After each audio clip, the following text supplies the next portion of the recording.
Good morning, everybody, and welcome to our webinar to celebrate the UN International Day for Clean Air and Blue Skies. We all know by now that air quality has a huge impact on our health and on the climate, and in fact is the single greatest environmental risk to human health and one of the main avoidable causes of death globally. We're really lucky today to be joined by two fantastic scientists, extremely knowledgeable in this field. We have Professor Lorraine Whitmarsh, who's based at the University of Bath and is Director of the Centre for Climate Change and Social Transformation, and Dr. Enda Hayes, Director of the Air Quality Management Resource Centre at the University of the West of England. Lorraine is an environmental psychologist specialising in perceptions and behaviour in relation to climate change, while Enda's work focuses on the management of atmospheric pollutants. It would be great if we could get a bit of a conversation going today, so as you log in, if you can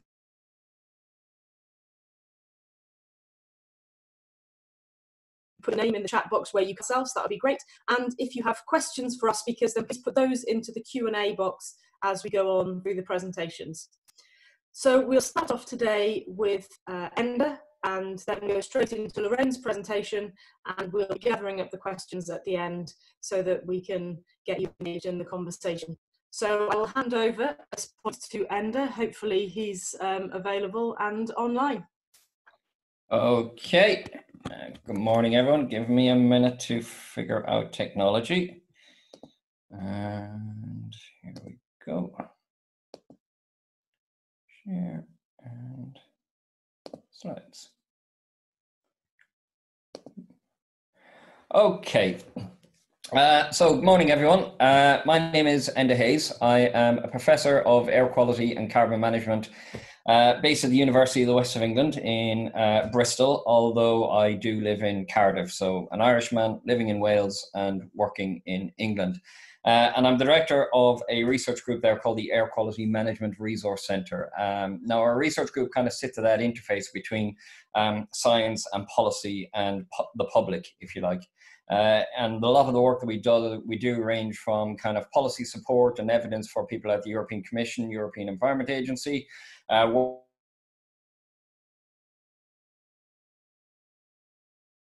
working with national governments here in the UK, and working with local community groups to try and understand everything from the impact of social practice in terms of the generation of pollution, all the way through to kind of emerging challenges like microplastics or indeed bioaerosols from composting facilities. So quite broad and varied. But a lot of the work we've been doing recently has been very much focused on people and the role of people, not only in the generation of air pollution, but also the role of people in terms of the solutions that we might want to implement. So I thought I'd reflect on that for today's talk. But I think it's always good to kind of reflect on where we've come from and how we've got to the position that we're currently in. And ultimately, we as a society choose air pollution. While some pollution comes from natural sources, the majority comes from the political, the economic, or the societal choices that we make. And what we've seen over the years is that our reaction to, or the solutions we might want to implement, have often lagged behind our awareness of the problem and our awareness of the impact that we've seen on air pollution. We've also seen the public's willingness to accept certain amounts of air pollution has changed over time. And this is really evidenced when we look back at different events over history. If we go back to the London smogs of 1952, there was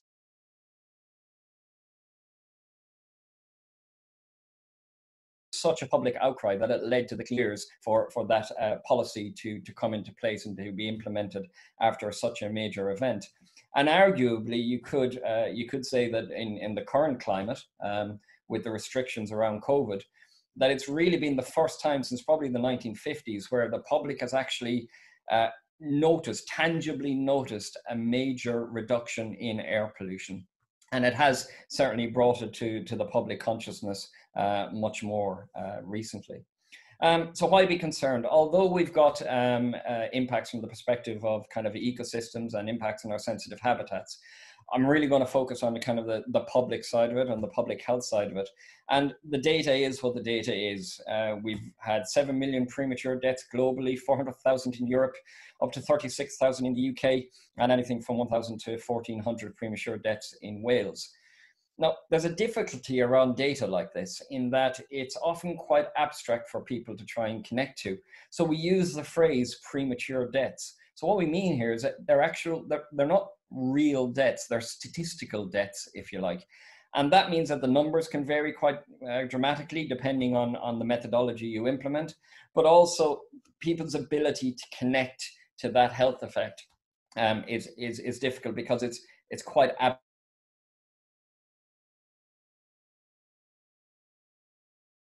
abstract. But on the side of things, people start to understand more both the long or the short-term effects in terms of the kind of exacerbation of asthma, and then also the long-term effects in terms of the effect it can have on our cardiovascular and our respiratory system, and the different effects it can have over different life stages for people.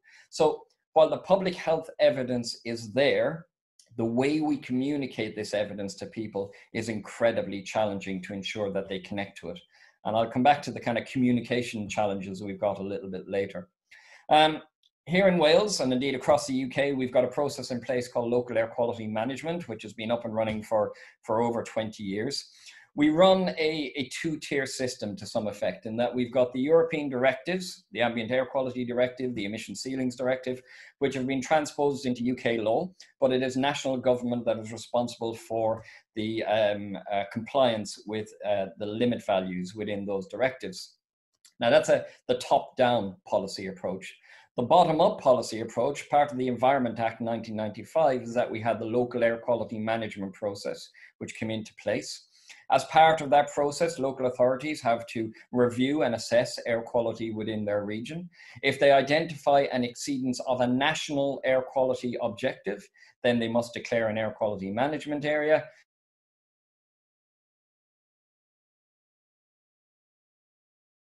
And once they've declared that air quality management area has been up and running for 20 years. And what it's resulted in us being very, very good at diagnosing problems. We're very good at finding the problem areas and finding the issues in our different administrative areas. What it hasn't been good at is solving those. And a lot of that comes down to, in essence, 3 words in the Environment Act, which said that local authorities must work in pursuit of the air quality objectives. Not that they must achieve the air quality objectives, but they must work in pursuit of those.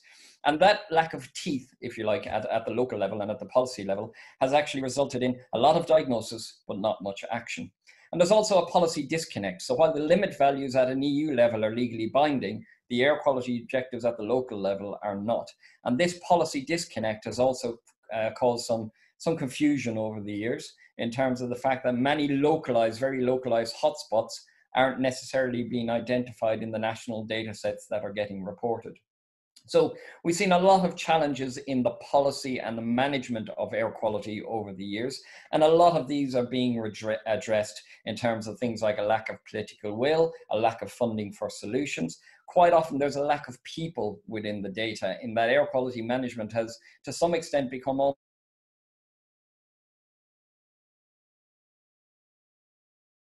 almost like a box ticking exercise in that 40 is good, and that we've almost forgotten about the fact that air quality management is ultimately a risk-based management process for the protection of public health.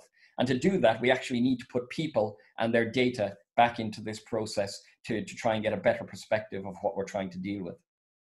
And one of the ways we've been trying to do that as part of a project called Clare City is to move from this perspective of where and what to a perspective of who and why. So what I mean by that, the where and what process, the management processes that we currently have in place tend to be very technocentric in that we tend to focus on the where, so the geographical locations where we have poor air quality or exceedances of objectives, and we tend to focus on what is creating those problems. So cars, domestic fuel burning, industry. Now, the challenge with that is you're taking people out of the conversation. So what we've been trying to do is shift the conversation ever so slightly so that we start to think not only about the where and the what, but also about the who and the why. So who is generating this pollution? What are the behaviors that are generating this pollution? What are the social practices and demographic factors that are influencing the way we not only generate pollution, but also the way we can be exposed to pollution? And it really allows us to kind of address two sides of this quote. Number one,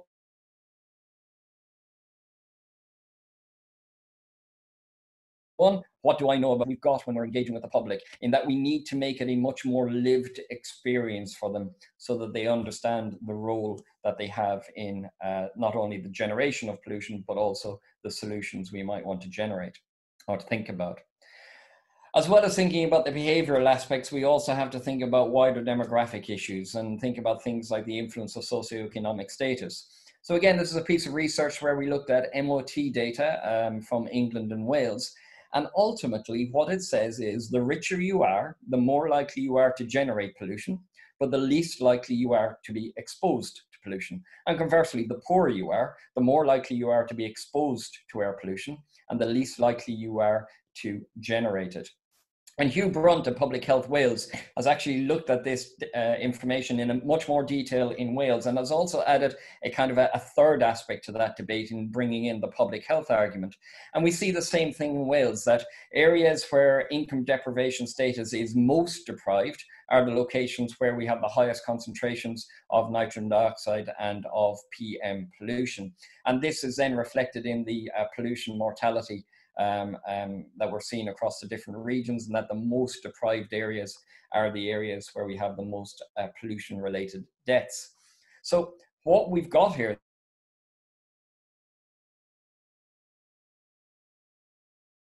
then is almost like a perfect storm, where you have health challenges all coming together to actually create a triple jeopardy of air pollution or of problems. So that when you're trying to address the challenges of air pollution, you cannot just focus on the technology. You cannot just focus on the sources of air pollution. You actually have to bring people into the data, bring people into the conversation, and actually understand the nuances of how different demographics and different socioeconomic statuses can affect that. And again, we look at this data at a kind of a localized level in terms of Bristol, as this is some Bristol data here, where again, you can see the effect of different income categories in terms of car use and in terms of bus use, or in this case, it's percentage road NOx emissions. But actually what we found from the data in Bristol is, number one, no two people are the same, and their behaviors are going to be influenced quite differently depending on a range of different factors. But also the role of leisure time and the role of shopping in the generation of emissions hasn't really been properly reflected in the way we calibrate our policies. At the moment, when we're thinking about addressing nitrogen dioxide, we tend to be very heavily focused on the commuting traffic, so morning peaks and afternoon peaks. Well, actually, the data we've seen coming out of Bristol, as an example, shows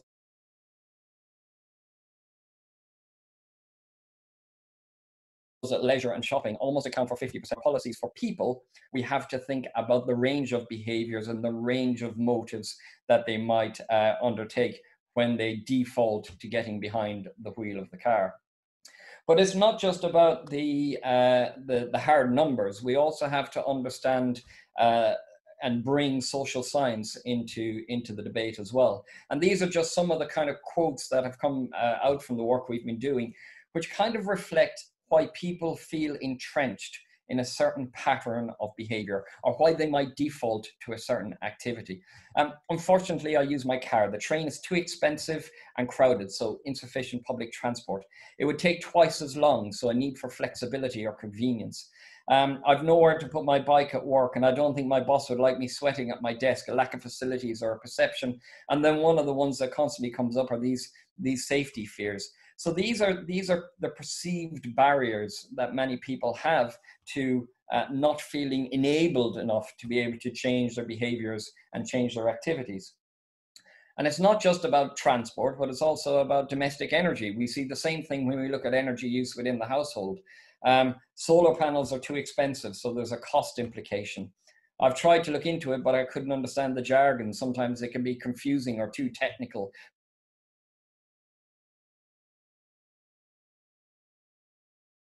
for people to feel they can get involved in it. Hassle to change. So convenience, laziness, habit, you just default with what you know. And the fire looks lovely in the corner. It reminds me of when I was a kid. So that kind of nostalgia starts to come into effect. And what we've seen, not just in Wales, but across the UK, is this emergence of solid fuel burning coming back into our households. And ultimately, you can have the central heating firing away in the corner, but the wood burner is still burning in the corner. And that's really recreational pollution or aesthetic pollution rather than providing essential heat or cooking for many people who use them. So you have to marry the hard numbers with the social aspects to get an understanding of not only the scale of the problem, but why people feel entrenched in that pattern of behavior and what you can do to try and break it down. So ultimately then it also comes down to how we communicate risk. And I think not only for air quality, but many of these points were also going to be relevant for carbon and for some of the debates we have around climate change.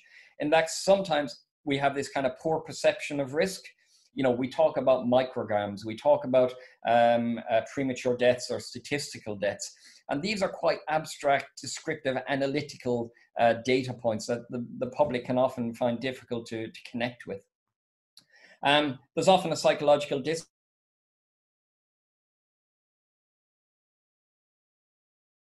and that I think if we really want to have a conversation about air pollution, costs and health are two aspects that can really get people engaged in the discussion. Quite often we have a negative framing where we talk about losses to society rather than the positive framing that we may be able to put around the public health benefits from more active travel, for example.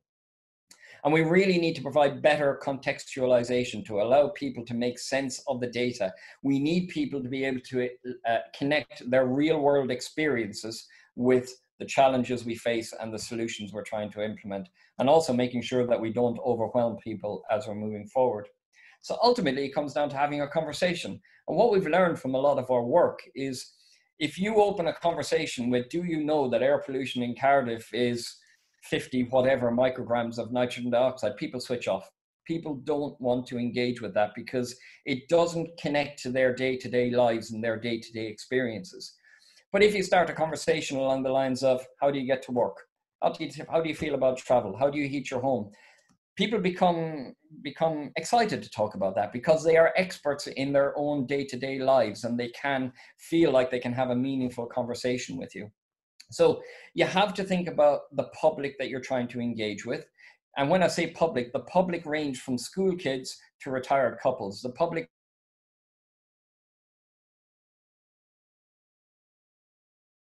range from a similar evidence to those different audiences and use a range of different formats to do it, whether it's games, whether it's maps, whether it's sculptures, whether it's normal processes of simply providing evidence. We have to think about the kind of the three dimensions of public engagement. Number one is transmit, where you push evidence to people. And we can do that through websites and through the provision of data. Number two is where you receive information. We do that through consultations and we do that through surveys, but it can be quite time limited. But really the exciting aspects of public engagement is where we collaborate, where we actually work with citizens and with key stakeholders to bring everyone together to try and get to the point where we understand where the points of consensus lie, and importantly, where the points of dissensus lie, so we can actually create a bottom-up approach to crowdsource, if you like, the public acceptability of different policies. So what we've seen over the recent months is a major impact in terms of COVID. It has actually been a factor, a driving influence, which has fundamentally shifted the way we behave. Now, you would prefer the driver to behavior change to actually be something other than a global pandemic. But what it has shown, not just the researchers and the policy people, but what it has shown the general public, it's what's possible.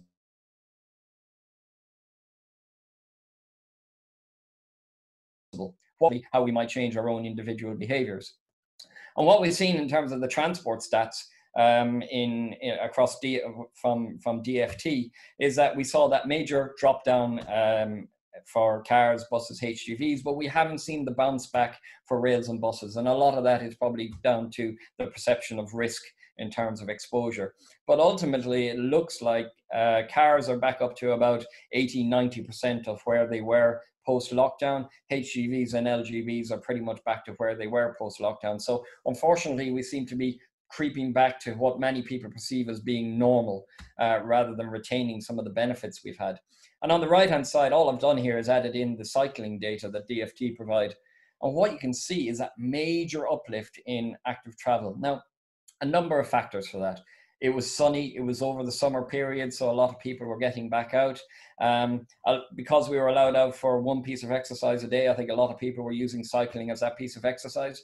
But ultimately, I think it comes down to the fact that people felt they were taking ownership of the roads again, that it wasn't just the domain of the car, and they felt a lot safer and a lot more able to get out into that environment and actually influence or actually embrace active travel. So I think we're learning a lot from the COVID experience.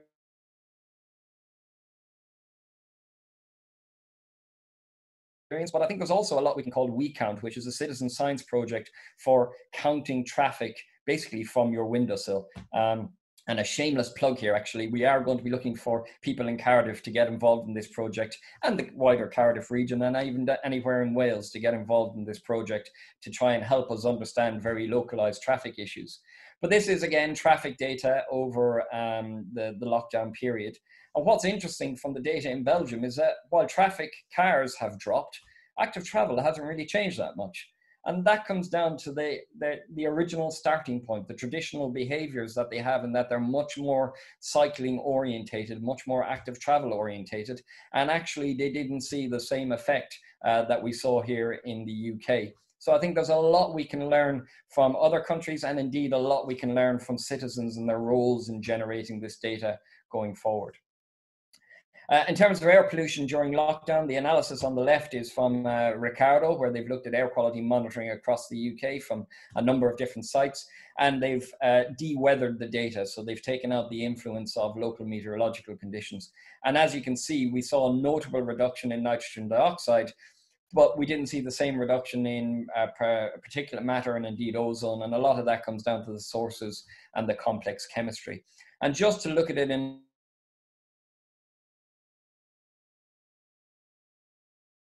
a little bit more, that I did a quick analysis on yesterday, just to illustrate that the red line is the pre-lockdown concentrations of nitrogen dioxide in Cardiff city centre, and the blue line is the post-lockdown concentrations. And as we can see, there's been a major reduction. The profile has generally stayed the same throughout the different days, but we did see that major reduction in nitrogen dioxide. And what we're also seeing, much like the traffic data, is that in July and August, we've actually seen an uptick in air pollution. So it looks like we're heading back somewhere to where we were, which is rather unfortunate.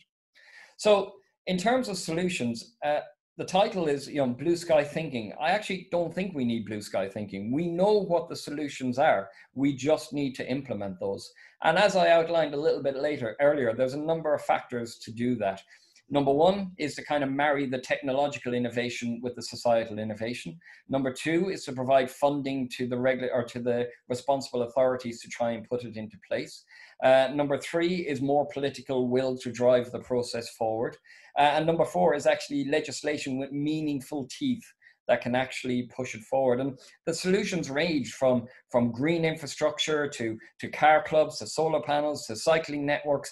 The solutions are out there. We just have to be brave enough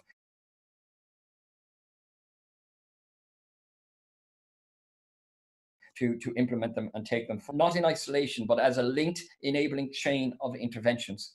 And what I mean by that is you often see interventions get put in place, but because there aren't complementary interventions at other levels, they sometimes fail. So if I use cycling, for example, at a government level, more funding for cycling routes and networks, tax incentives, cycle schemes. At a city council level, maintaining good cycle paths, access to different public transports. If we go down another level in terms of organizations, providing showers, changing rooms, storage spaces, and then down to the individual in terms of buying a bike or learning to ride. Once you get those enabling chain of interventions in place, then you can actually remove the perceived barriers that people might have and then you can actually think about disconnecting people from those entrenched patterns and behaviours.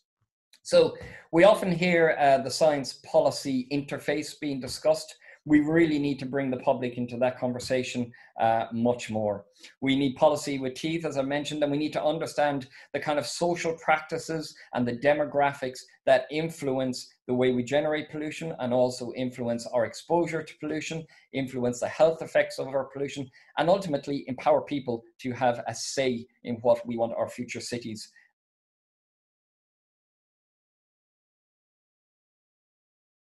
and indeed audience, and knowing that you need to tailor your message for different people, connecting to people's lived experiences and expertise, and removing the kind of rather abstract elements that we have around these issues, and think about more than one engagement pathways, whether it's consultations or games or pushing of data. We need to think about multiple ways of bringing people into the discussion. We also need to think about any policies we put in place in terms of future-proofing those for emerging sources. And I say emerging because we've known about a lot of these for a long, long time, but domestic solid fuel burning has re-emerged as being an issue. Shipping, agriculture and ammonia emissions, ultrafine particles, microplastics, these are all the kind of emerging challenges that we're starting to catch up with. But ultimately, if we are trying to improve air quality in Wales and indeed in our urban environments and protect the public health, then, and indeed protect our ecosystems, then we need to think about enabling policies so that greener choices become the social norm for everybody, not just the environmentally conscious amongst us. And at that, I will stop. Thank you very much.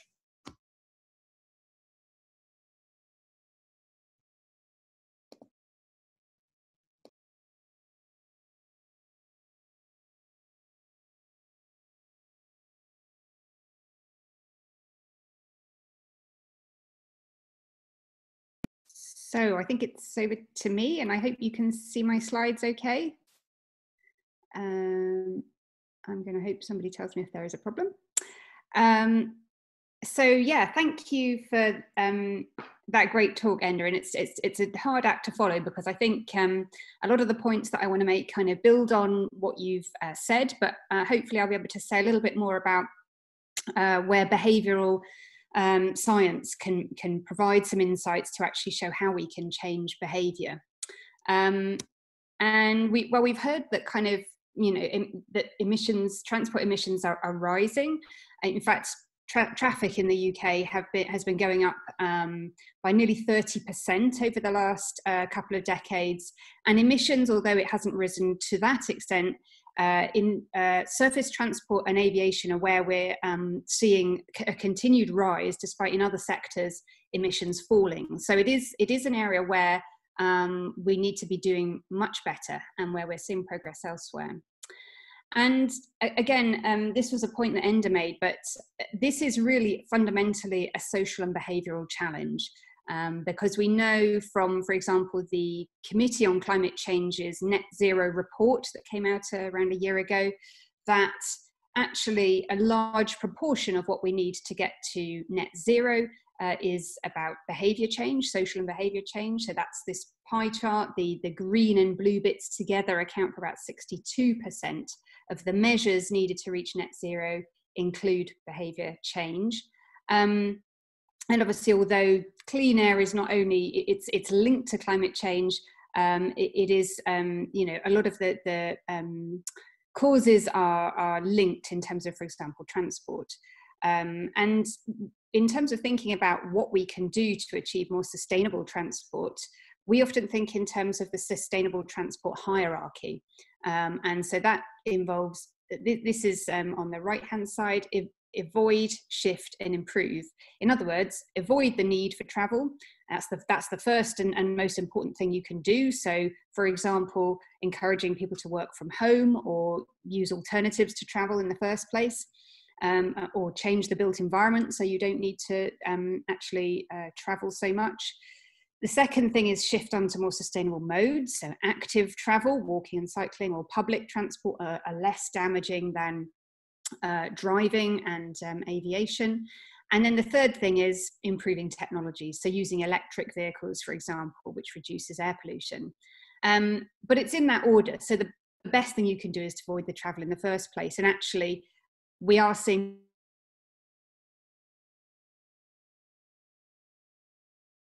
more emphasis on the lower end of into place, and so we do need to maybe reorganize or shift our priorities to thinking higher up the hierarchy.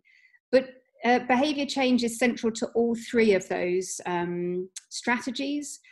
So we do need to, there are behavioural choices and decisions at the heart of all of those types of change, including, of course, whether you buy an electric vehicle or not, whether you choose to an active mode or not, whether you choose to work from home. Some of that is, much of that is behavioural. And as part of the some work that we did for the Government Office of Science a year or so ago, we reviewed the evidence, the literature around what influences people's decision-making around transport. And so we particularly focused on the two main decisions that where there's evidence. So it's about what mode of transport people use, and whether they own a car or not, and if they do, which type of car they choose. So we looked at all the evidence, and basically what this figure shows, I won't go into all of the detail, but it tries to capture the fact that there are several major types of influence on travel behaviour. So the sort of red circle there you can see are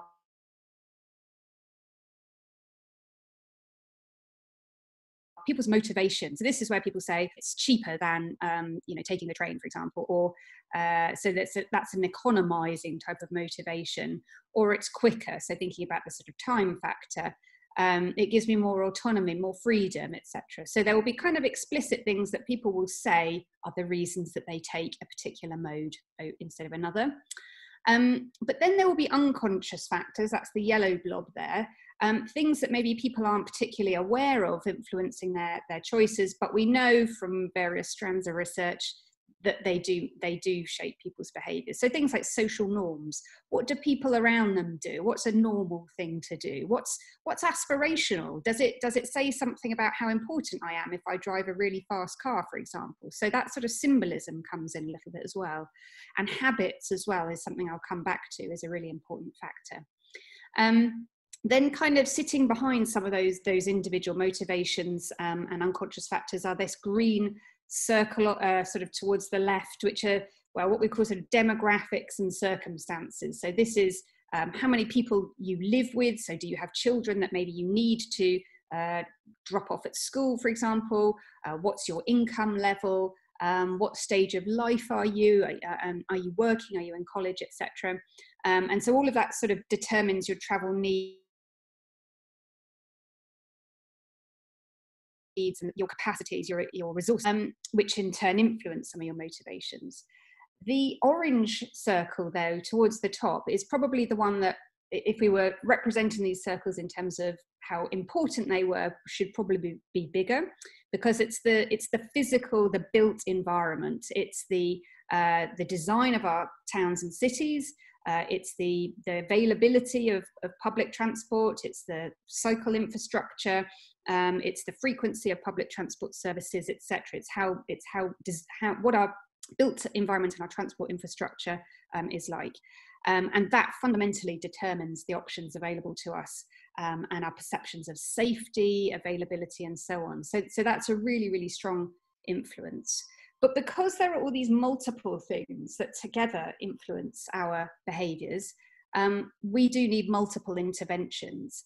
And I think Enda touched on this because he showed that very nice figure with all the sort of different levels at which we need to intervene, from the individual through organisations, city and government level. So we need interventions at multiple levels. And we sometimes organise these in terms of downstream and upstream, or also kind of soft measures and hard measures. Essentially, we need both of those categories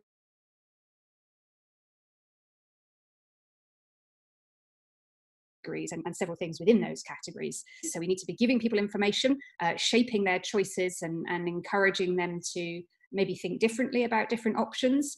One example of that is shown on this slide. This is a Swedish eco label for fuel pumps, and that's an example that's come in the Lund area recently, but will be rolled out nationally across Sweden over the next 12 months.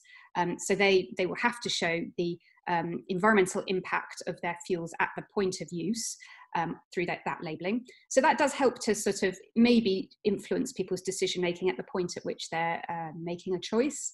And there are other examples of campaigns and other things we can do with information. But of course, information only gets us so far, because if it doesn't actually fundamentally change how attractive, available, expensive different options are, then it'll only move behaviour to a very limited extent. So we do need, of course, economic measures. We need to change available products and services, change the built environment, and so on. So we need those upstream measures. And that really comes out of, a lot of the evidence is that we need both these upstream and downstream things together, so that they not only improve active and public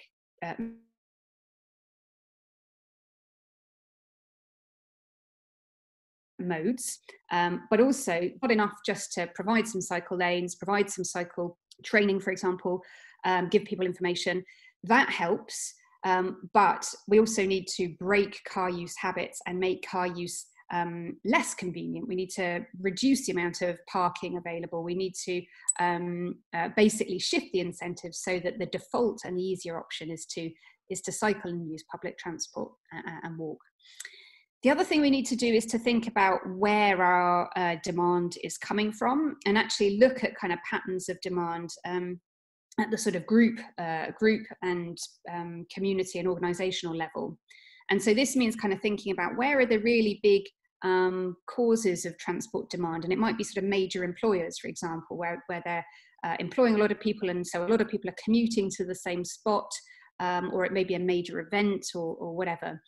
So understanding, I think, sort of how what's kind of contributing to travel demand in terms of these major points of demand can be helpful then in terms of thinking about where we can target our interventions better. So we know, for example, that encouraging people to work from home or more flexible working can significantly cut emissions from commuting and from business travel. So working with major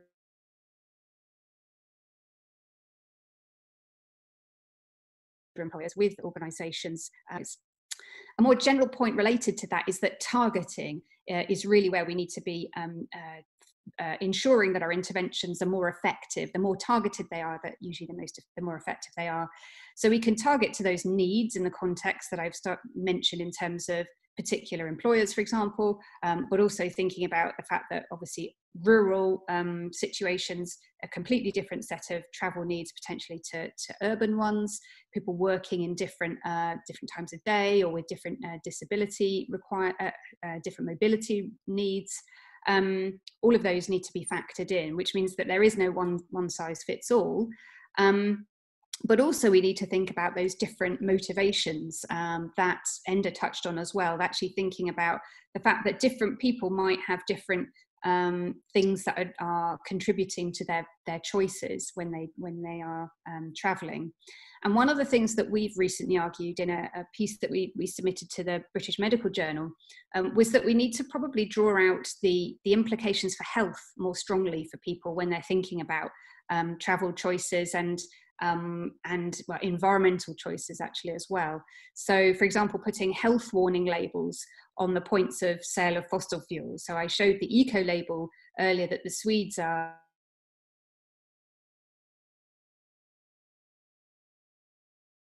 currently rolling out on their, if you put kind of a health warning in terms of what it actually means in terms of air pollution, in terms of the impacts of climate change to health, of consuming fossil fuels, I think that might be a more powerful message that resonates more with the values that people have, because people do care generally more about health than about environment in many cases. But equally, finances, convenience, those things, of course, also are strong motivators. So we can design messages and interventions that resonate with those values that people have.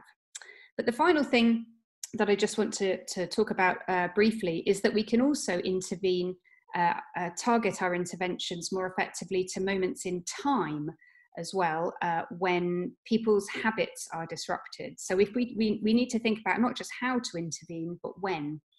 Because we know that a lot of our behaviours are really habitual. So in other words, they're cued, they're frequent, they're cued by a kind of same time and place, we do the same thing, and they're sort of unconscious. So we're not actually thinking, shall I take the bus or the car to work? It's, you think, well, it's time to get to work, I'll get in the car. So you're not going through that conscious deliberation process. And Gillian Annabel's work from some years ago really highlighted that however you kind of, she categorized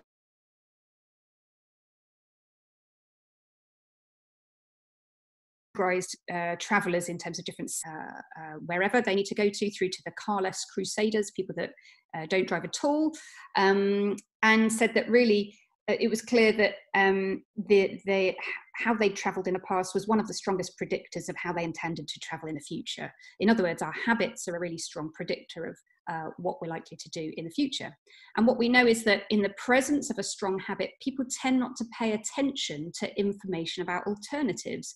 So you can give people, you can design the most brilliant kind of information campaign to highlight the benefits of cycling over driving, but people who have a strong driving habit just won't pay attention to that information because it won't seem relevant to them. However, we know that when people's habits are disrupted, and that can be for various reasons, so it could be moving house, starting a new job or a family, retiring, COVID, which I'll come back to, those sorts of significant disruptions in our routines open up the possibility for interventions then to be much more powerful and influential. So people will tend to pay attention to information at that point, and therefore use that in their decision making more than when they have a strong habit. There's evidence that this works from a number of studies. For example, Bamberg some years ago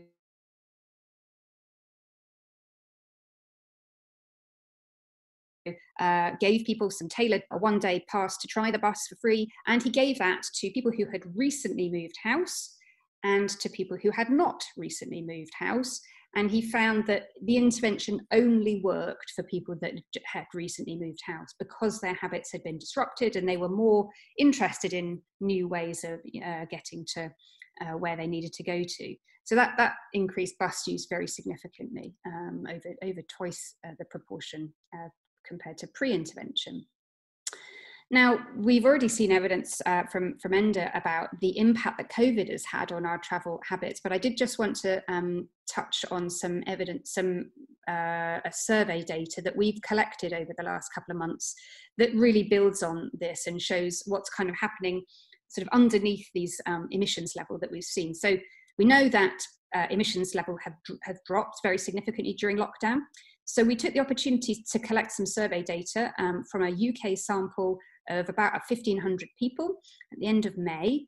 And this is the first wave of a longitudinal survey. We'll follow up with them in a few weeks' time. But just from this initial wave of survey data, we asked them what they used to do before lockdown and what they're doing now at that point during lockdown. And we found that, of course, working from home had gone up very significantly from about 11% before, over a third from home during lockdown. That online shopping had increased very significantly, over double the proportion from 12% before lockdown to 25% saying that they were doing their online shopping from a supermarket. So obviously removing a lot of the need for travelling, both for shopping and for work. We also found that people were very positive in the main about their experience of working from home. So on the left, that figure shows that when we gave people the option of rating their experience of working from home during lockdown, most people were kind of rating them towards the positive end of the spectrum. And consistent with that, we found that when we said, when restrictions are removed, do you intend to work from home less or more than lockdown? We found that although most people said probably about the same, which might reflect the fact that they don't necessarily have a choice, we did find that more people were saying that they intended to work from home more than before lockdown, compared to less than would want to work from home before lockdown.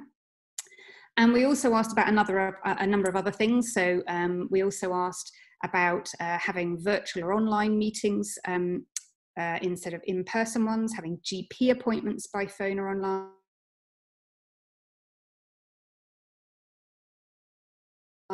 virtual meetings with friends. And what we found for those first four that you see there, so all the virtual interaction of various kinds, medical, social, work interactions online, we found that more people wanted to do more of those things online once restrictions were removed than said they wanted to do less of them.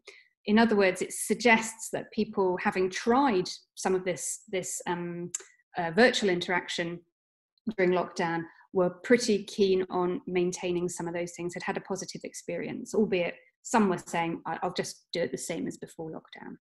And we also see that more people said, contrary to that, that they wanted to use public transport less and to fly less after lockdown, which may reflect sort of anxiety about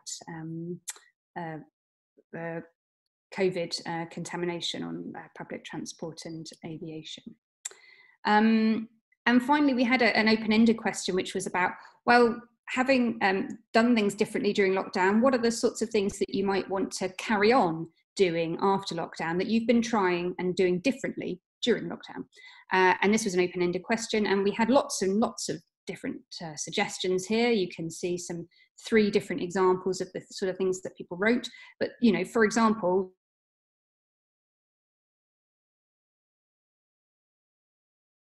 using more online groups that people enjoyed, spending time with family, doing more gardening and other sorts of environmentally friendly activities. And then on the right are the categories that we sort of, how we sort of categorize those responses. So things to do with leisure and hobbies and exercise and shopping were amongst the top suggestions that people wanted to maintain. So is COVID a sort of moment of change, one of these significant habit disruptors that can help us promote sustainable lifestyles? Our evidence suggests that generally people have been adopting a number of low carbon habits over the last few months, listed on the left there. And we found that many people are intending to keep those habits. But of course, we need to lock those in with appropriate infrastructure, incentives, norms, etc. And so that was in Enda's figures, where he showed that these levels are beginning to creep back up in terms of people sort of returning to normal pre-lockdown ways of life. We need to be able to kind of try and lock in some of these good things that people have been trying, some of this, the more active travel, for example, with sort of more cycle lanes and kind of taking road space away from cars that we've already started to see in some city centres. The good news is that our survey also found that people were very positive about those sorts of policies in general. They were very in favour of tackling climate change, including in relation to transport. So just to finish then, I think essentially we've seen that this is that tackling climate change and air pollution are at their hearts a significantly social and behavioural issue. So we do need to kind of think about how we can shift behaviour. We need to work with communities. This is an argument that Enda made very clearly. But we also need to design interventions with co-benefits. In other words, that they don't just reduce emissions and improve air quality and tackle climate change, but also we need to actually make them attractive in a number of ways to improve well-being and health, make it convenient, low cost for people, etc., so that we're resonating with what people need and want. We need to implement upstream and downstream interventions together, and we need to get the timing right. So we need really to target our interventions to when habits are disrupted, for example, as they have been recently, but we can also think about other sorts of disruption where we can really use those windows of opportunity. So I will leave it there.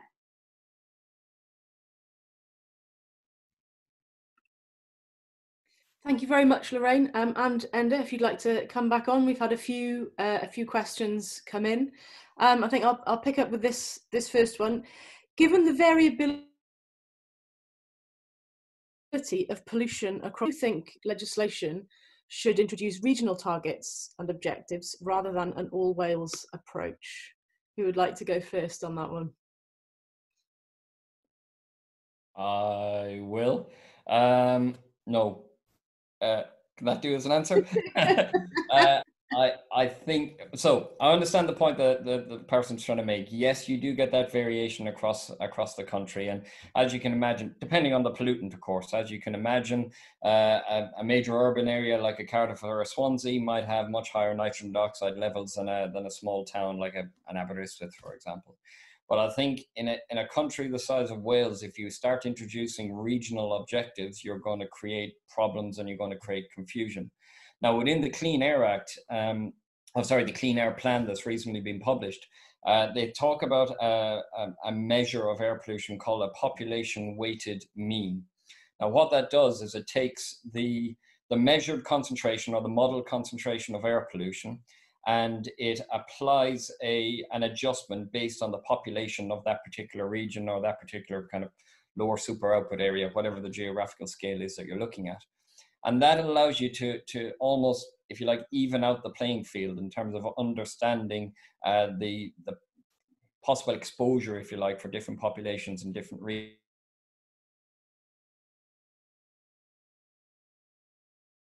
regions. Now, again, when you take data and data analysis, then you start to even out what's happening across the country. I could understand the value in trying to do it, but I actually think it would just create too much confusion and too many problems. So I would much prefer that we stay with what we have, but just apply more cleverer ways of actually looking at the data and analysing it.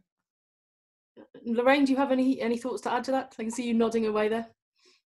No, I mean, I think that sounds like a kind of sensible argument. I suppose I think the only thing I would say is that in terms of thinking about how to tackle things, then obviously understanding the particular context is critical, because there will be different, needs and requirements in different locations. So this is why I think, and Enda made this point very clearly, like working with communities and having kind of a place-based approach is really important.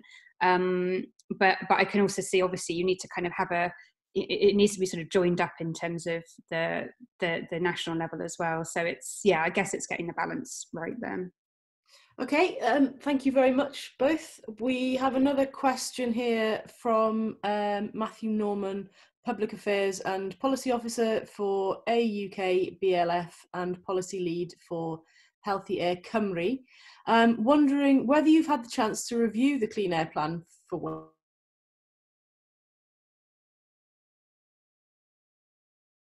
Wales, or will this be more of a role for Public Health Wales to encourage behaviour change? Enda, maybe you'd like to kick off on this one again. Yes, I have looked at the Clean Air Plan.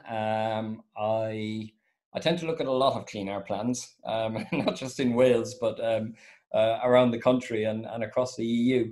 And I actually found it to be really, really good. It ticked a lot of the points that I was raising in terms of things like population weighted means, things about shifting towards more societal change, thinking about bringing people into the challenge much, much more. So from that point of view, I thought the plan was incredibly positive, but I've seen a lot of positive plans over the years. It's one thing having a positive plan, it's another thing actually implementing it and putting it into action. So moving towards WHO, I suppose for everyone's benefit, the limit values, the EU limit values and the national air quality objectives for different pollutants are more or less the same in terms of what we have here in Wales. But the European limit values, the WHO limit values are much lower. So it's much more of a reach in terms of trying to achieve those.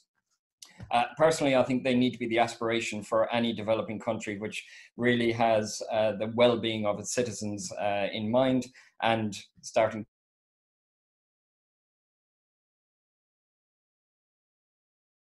to think about kind of future generations. Moving beyond just European limit values and actually working towards WHO limit values is where everybody needs to go. Now, in terms of the question about bringing public health on board, absolutely. If I had my way, I would give them responsibility for air quality management.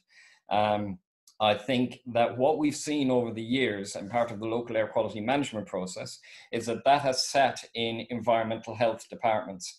And while environmental health departments are really good at diagnosing the problem, they don't have any control over the solutions, which often lie in transport departments or planning departments, or indeed in public health. So I think if we want to shift the way we talk about the challenge, and if we want to give it a lot more, if you like, an adrenaline shot, then I would like to see public health bodies have a much more meaningful role, particularly when we move from the diagnosis into the solution phase. Lorraine, would you like to come in on that, or should we? Okay, so moving on to the next question then, is from Jenny Hawley at Plant Life. How can we apply these approaches that we've been talking about to the farming community to help reduce ammonia emissions, which also impact on public health and the environment? I know we had a little chat about this in our warm-up session. So who would like to field this question? Very, very clearly not wanting. Okay, I don't think Lorraine, while Lorraine has done a lot of very interesting research, I don't think she's done much on chickens. So I think this one probably falls to me. So I do find the whole kind of re-emergence of ammonia quite bizarre, to be very, very honest. We've always known that agriculture is a source of air pollution, perhaps not in our urban areas, but certainly it contributes to background pollution levels. And when we often get kind of major regional and transboundary events, agriculture has a substantial role there. What we've seen in recent years is this kind of re-emergence, if you like, of ammonia as being one of these new pollutants. Well, it's not. I don't want to show my age here, but 20 years ago, I did a PhD looking at ammonia emissions from agriculture. And even then, the evidence base was incredibly strong and very well established. And a lot of the evidence was coming out of the UK. But it's really because ammonia has been kind of moved to the fore in terms of European directives, particularly about emission reductions, that we've seen a lot more emphasis at the local scale. So ammonia, while what we've seen in terms of the evidence, we've always known about the impacts of ammonia on our ecosystems and on our sensitive habitats. I think one of the challenges we've got is when we start to monitor for these types of pollutants, so that again, we often monitor, and as I said, for public health, we often monitor for the pollutant rather than the impact. So I think we need to be a little bit cleverer in terms of monitoring where we may have sensitive habitats rather than monitoring at the boundary of a site, for example. The second thing I would say about ammonia is that we've got really established kind of best available techniques and BREF notes from European levels. So again, we know the solutions. We just have to think about what we might want to implement and how we might implement those, whether it's at the storage of manure, or whether it's house emissions, or whether it's the spreading of slurry and how we manage that.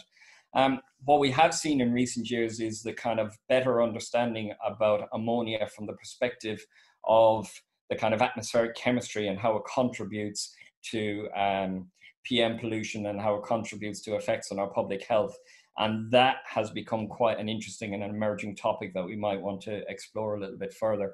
And finally, the one thing I will say on ammonia in terms of emerging topics is that we've actually been finding ammonia in our urban environments. And a lot of this is to do with the consequences of interventions where we put fuel additives into our vehicles. So this AdBlue additive that we put into our cars to try and reduce emissions from our cars actually has ammonia in it. And we've actually seen increased concentrations of ammonia within the urban environments. So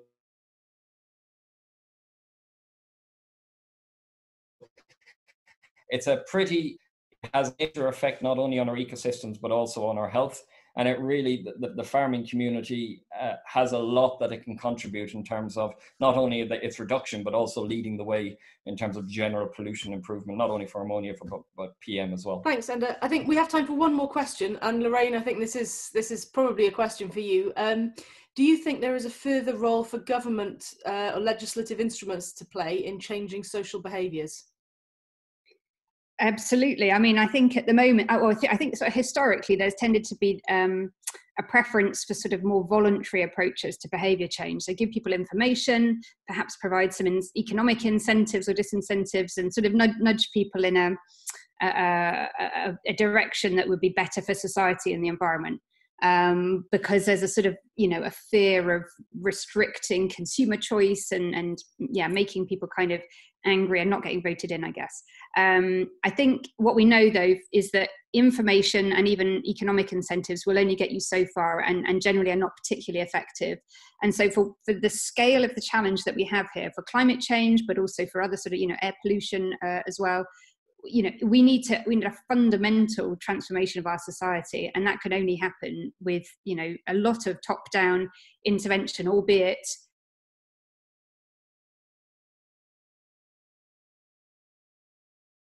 in collab. They can contribute as well, but we absolutely need changes to our built environment. We need kind of legislation and regulations to enforce the sorts of behaviours that we want. So I think, huge role for government. Thank you very much. And I think that pretty much takes us perfectly to time to end this webinar. So once again, thank you so much to Lorraine and Enda for coming and presenting today. We will actually be having another webinar in October on clean air in collaboration with Welsh Government, so it's worth keeping an eye out for that. But in the meantime, just to say thank you very much to everybody for coming today. Diolch yn fawr. And if you would like to share this with other colleagues, then it will be available to view on our website over the next couple of days. Thank you very much, everyone.